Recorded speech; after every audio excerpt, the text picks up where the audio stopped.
Welcome to the next segment of the video where we're going to be looking at disassembling the entire gearbox. Now to get started, let's first remove this zip tie off the front of it. That's our cable control. And next point, we don't really want to break the terminals on our motor, so carefully we're going to be removing both of these spade clips off the back of the motor. We can start with the positive here, just slightly wiggling it left to right, but pulling in a very straight direction in the rearward position. So let's wiggle it a bit and it'll pop right off without bending the terminals. Same thing for the negative terminal. We pull it in the rearward position, wiggling from left to right, and it should pop right off. We can see both of our terminals there are still in really good nick. Next, for the disassembly, we need to undo all of the screws that hold it together, except for those two. Those two are actually the screws that are holding our switch in place. So to do that, let's get the correct size Allen key going here, or a hex key, and then we can undo all of the screws. I like to start in a clockwise position.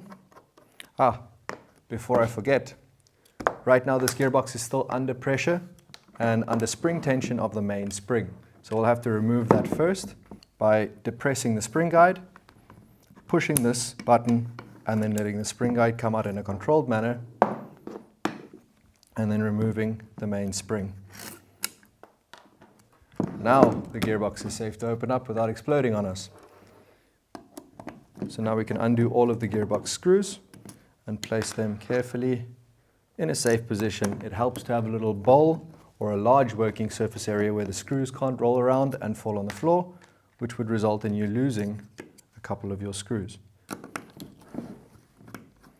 So one by one, we can undo all of these.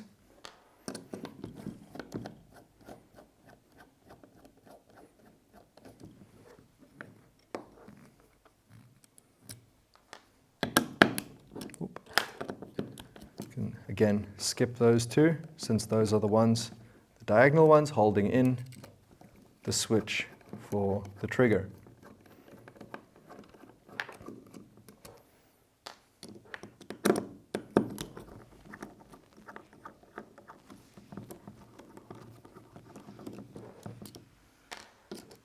Now these screws might be a little bit tight to remove, but there's nothing to be worried about. Just add gentle pressure, not forcing anything. There is screw glue on all of these screws coming from the factory, holding everything together nice and tightly. But with gentle pressure, you'll be able to remove everything just fine. You'll find here there's a spring guide in the way of removing two of the top screws.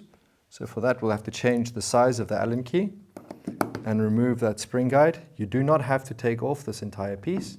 You can just gently undo and remove that spring guide, which will reveal the two screws that we still need to remove. Undo those guys.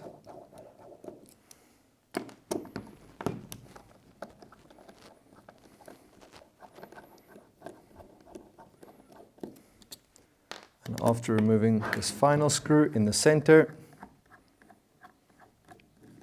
the gearbox will now look like this. All of the screws are undone, except for these two diagonal ones holding in the switch. At this point, we can hold in with one finger our entire cylinder and then gently pull up on the entire side of the gearbox and just lift it up and over. Now when opening this up, there'll be a click that most likely happens, and this 9 times out of 10 is just the sound of this anti-reverse latch jumping out of position. And this sits right behind this gear here.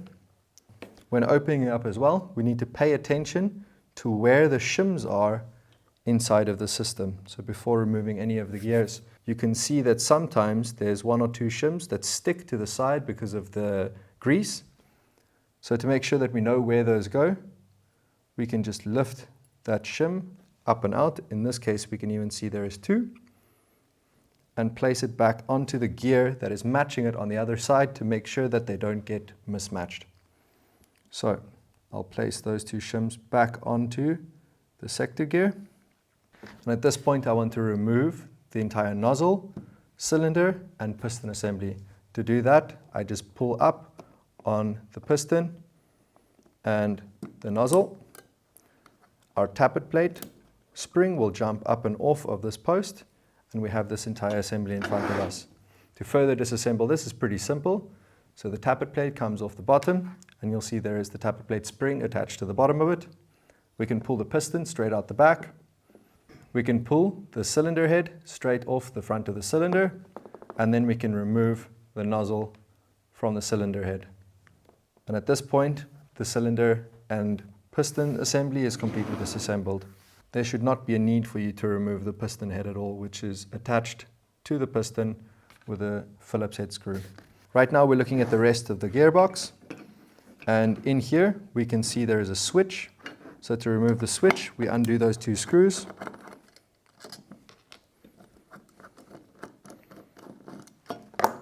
And the switch pops right out, and at this point the entire one side of the gearbox can be set aside. Next you'll see here is the retention clip, which holds the piston guide or spring guide inside of the gun, or inside of the gearbox. And now we're looking at just the 3 gears. So we can remove the sector gear, again paying attention to the shims on the other side, making sure there's nothing left on the inside of the gearbox. Next, our bevel gear, and then the last gear in the middle. In our case here, we can actually see that one of the bearings have come out with this gear, and we must just check there is no shims attached to it, and we can pop it back into its place.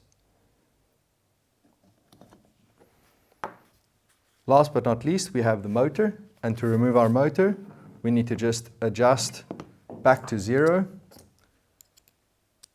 our height adjustment screw, which is a flat head. We can pop that in there, undo it.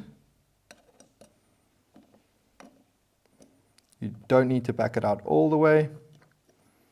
And at this point, holding the spring from the motor, the whole motor also comes out. Bear in mind the motor is magnetic, so if you put it down next to your screws, you might lose a screw for a little while, but it's most likely just attached to your motor.